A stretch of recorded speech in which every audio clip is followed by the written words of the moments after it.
우리가 단순성에 대한 문제를 생각하면서 성경에 나오는 경제관은 무엇인가에 대해서 한번 관심을 가져봐야 되겠습니다. 성경은 가난한 사람을 착취하는 일이나 재물을 축적하는 일에 대해서 명백히 반대의 견해를 표현하고 있습니다.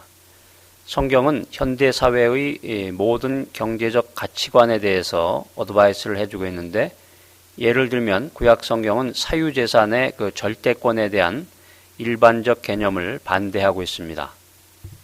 우리가 성경에서의 그 경제관을 이야기할 때 희년이라고 하는 개념을 우리가 먼저 생각해 봐야 되겠는데요.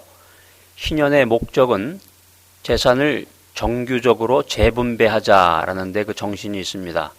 다시 말해서 희년이라고 하는 것은 재산 그 자체가 사람에게 속한 것이 아니라 하나님께 속한 것이라는 생각입니다. 자, 이와 같은 근본적인 경제관은 현대의 거의 모든 신념과 관습에 충돌되는 것입니다. 예수님께서는 그 당시에 물질주의에 대해서 반대를 하셨는데, 아람어에서 재물이라고 하는 것은 맘몬입니다. 예수님께서는 이 맘몬을 하나님께 대항하는 것으로 생각을 하시고 경제 문제에 대해서 아주 분명한 견해를 여러 번 이야기한 것이 성경에 기록되어 있습니다. 누가복음 6장 20절 이하에 보면 가난한 자는 복이 있나니 하나님의 나라가 너희 것이며 화 있을진저 너희 부요한 자여 너희는 너희의 위로를 이미 받았도다, 이렇게 기록하고 있습니다. 부자가 하나님 나라에 들어가는 것이 어렵다고 하는 그런 표현인데요. 예수님께서는 그 어려움이 어떠한 것인가 하는 것을 명백히 알고 계셨고, 재물이 사람을 어떻게 또 붙잡는지도 알고 계셨다는 것입니다. 예수님께서는 내 보물이 있는 곳에 내 마음이 있다라고 하는 명백한 말씀을 하셨습니다. 한 부자 청년이 예수님께 나왔을 때 예수님이 한 말이 성경에 기록되어 있습니다. 하나님의 나라를 원한다면 너의 모든 소유를 떠나서 너의 소유를 사람들에게 나눠주라고 예수님이 권고하십니다. 만약에 우리가 하나님의 나라를 진심으로 원한다고 하면 우리는 좋은 진주를 구하는 장사와 같이 하늘나라를 얻기 위해서 우리가 소유한 모든 것을 기꺼이 팔아야 하는 것입니다.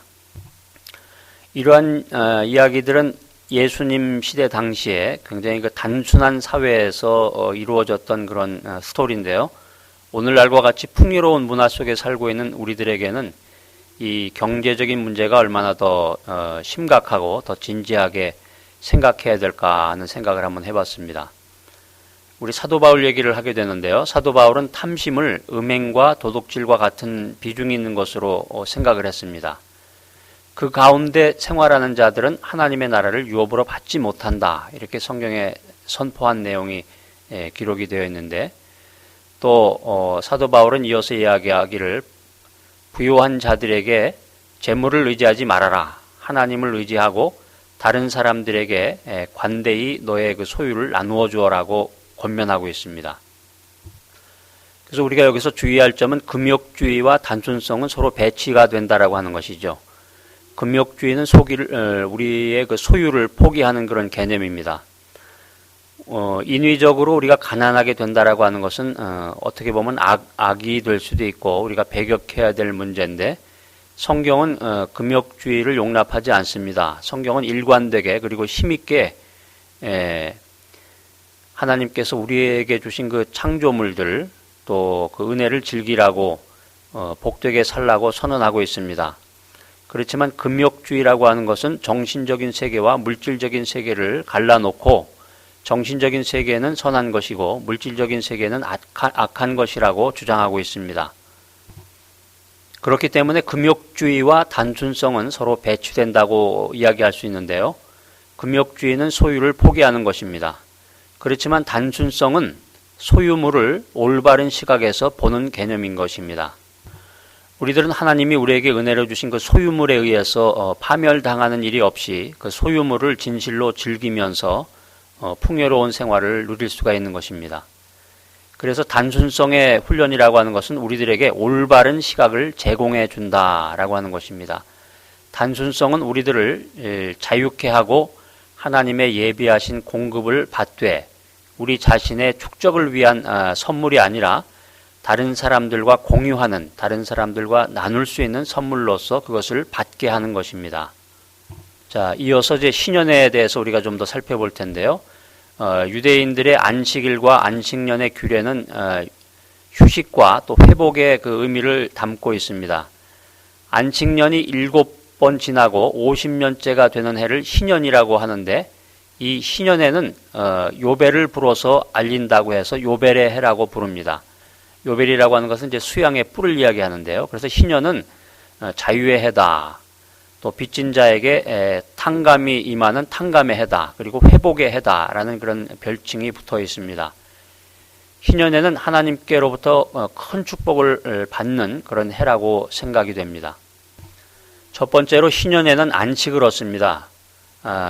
사람들은 열심히 일하지만 또 부지런히 일하는 모습이 일시적으로는 좋게 보일런지는 모르겠지만은 하나님께서는 사람을 일만 하다 죽으라고 세상에 보내신 것은 아닙니다.